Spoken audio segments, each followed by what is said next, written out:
సందర్భం లోపల ఈ విషయాన్ని మీకు కానీ ఇప్పుడు ఒక డౌట్ నాకు ఇప్పుడు జూనియర్ లెక్చరర్ ఏమో డైరెక్ట్ రిక్రూట్మెంట్ ఉంది కదా. అవును, జూనియర్ లెక్చరర్స్ కు డైరెక్ట్ రిక్రూట్మెంట్, డిప్యూటీ ఈఓ కూడా డైరెక్ట్ రిక్రూట్మెంట్ ఉంది అనుకుంటా.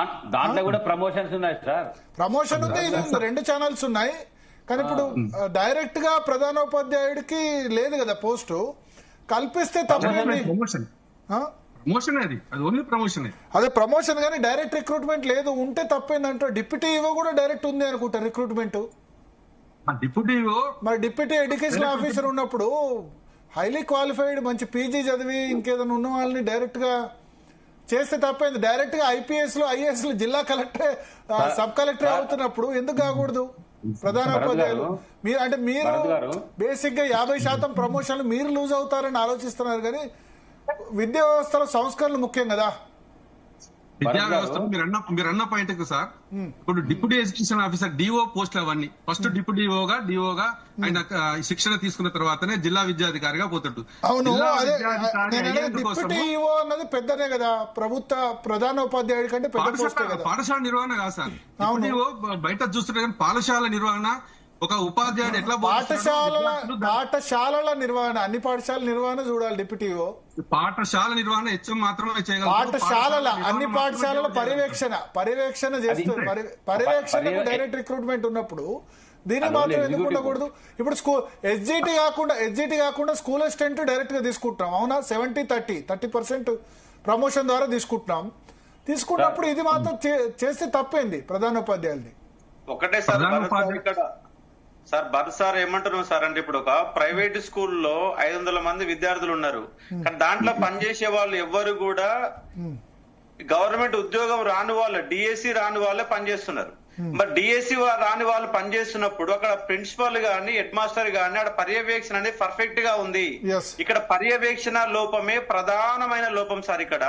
ఇప్పుడు ఇక్కడ ఎంఈఓని పెట్టి డిఓని పెట్టి పర్యవేక్షణ లోపం అంటే కూడా అసలు ఇన్ఛార్జ్ ఎంఈఓలే కదా, డైరెక్ట్ ఎంఈఓలు ఎక్కడ అధికారం చేయట్లేదు కదా. ఇన్ఛార్జ్ ఎంఈఓలే కదా, ప్రమోషన్ చాలా కట్ అయిపోయింది. బాధ్యతలు ఇస్తుంది తప్ప వాళ్ళకి జీతాలు ఇవ్వడానికి వాళ్ళ ఎంఈఓలు ఉన్న వాళ్ళు కేవలము జీతాలు ఇవ్వడం కోసం మాత్రమే ఉన్నారు. వాళ్ళు ఎక్కడ అడ్మినిస్ట్రేషన్ గానీ వాళ్ళకు పవర్స్ లేవు. జస్ట్ ఉన్న దాంట్లో సీనియర్ మాత్రమే ఇస్తున్నారు. ఇప్పుడు ఎంఈఓలను పెట్టి ఉన్న స్కూళ్ళని ఈ 150 కోట్ల రూపాయలు ఖర్చు పెట్టి అన్ని బాగు చేసి ఇక్కడ ఇంగ్లీష్ మీడియం స్కూల్స్ పెట్టి పర్యవేక్షణ బాధ్యతలు కనుక పెడితే విత్ ఇన్ ద 2 సంవత్సరాలలో గవర్నమెంట్ స్కూల్ అద్భుతంగా మారడానికి అవకాశం ఉంటది. లేదని కాదు, ఇక్కడ ఓన్లీ పరిపాలనా లోపం వల్లనే ఈ వ్యవస్థ నాశనమైంది. సరే టీచర్లు కూడా బాధ్యత ఉంటే ఒక 25% ఉంటే ఉండొచ్చు, కానీ 75% ప్రభుత్వాల తప్పిదాలే. చంద్రబాబు నాయుడు కాలం నుంచి చంద్రబాబు తర్వాత వైఎస్ రాజశేఖర్ ఇవాళ ఉన్న ప్రభుత్వాలు మొత్తం కూడా వాళ్ళ కార్పొరేట్ రాజ్యానికి, ఎందుకంటే వాళ్ళ కాడికి డబ్బులు వస్తాయి. వాళ్ళ చైతన్య నారాయణకి వెళ్ళి ప్రభుత్వానికి మామూలు వస్తాయి, గవర్నమెంట్ స్కూళ్ళకి వెళ్ళి మామూలు రావు. ప్రభుత్వానికి కాదు మామూలు రాజకీయ నాయకులకు, పొలిటికల్ పార్టీలకు రాజకీయ నాయకులకు. భరత్ గారు మీరు చెప్పినటువంటి అంశాన్ని కంక్లూడ్ చేద్దాము. మీరు అంటే డిప్యూటీ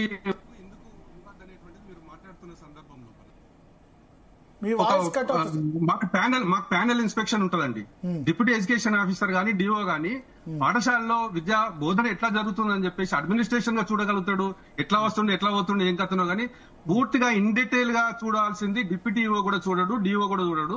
ప్రతి ఇయర్ ప్యానెల్ ఇన్స్పెక్షన్ ద్వారా ఒక టీం ఏర్పాటు చేసి ఒకవేళ డిఓ వస్తున్నప్పుడు కూడా డిప్యూటీ ఈఓ వస్తున్నప్పుడు కూడా ఆ ప్యానెల్ ఇన్స్పెక్షన్ సబ్జెక్ట్ సంబంధించినటువంటి ఎక్స్పర్ట్ టీచర్స్ ని తీసుకొని పాఠశాలకు వచ్చేసి పాఠశాలలో విద్యార్థుల యొక్క సామర్థ్యాన్ని ఆయా విషయాల లోపల పరిశీలన చేయడం జరుగుతుంది ఒక అడ్మినిస్ట్రేటివ్ ఆఫీసర్. కానీ ఇక్కడ హెడ్ మాస్టర్ అనేవాడు విద్యాబోధన చేసి ఆ విద్యాబోధన తర్వాత ప్రమోషన్ పొందినటువంటి వ్యక్తి అన్ని సబ్జెక్టుల మీద విద్యాబోధనలకు సంబంధించినటువంటి పూర్తిగా అక్కడ ఉన్నటువంటి అనుభవం కలిగి ఉంటాడు. కనుక అనుభవం లేకుండా డైరెక్ట్ గా స్కూల్ కు హెడ్ మాస్టర్ రావడం అనేది కరెక్ట్ కాదు. డిప్యూటీఓ వచ్చిన డిప్యూటీఓ ప్యానెల్ ఇన్స్పెక్షన్స్ లో సబ్జెక్ట్ టీచర్లతో మాత్రమే ప్యానెల్ ఇన్స్పెక్షన్ జరుగుతుంది. కనుక ఆ డిఫరెంట్ ఉంది. కనుక మేము మండల విద్యాధికారులు కానీ మండల విద్యాధికారులు కూడా మళ్ళీ స్కూల్లో వెళ్లాల్సిందే, స్కూల్లో చూడాల్సిందే.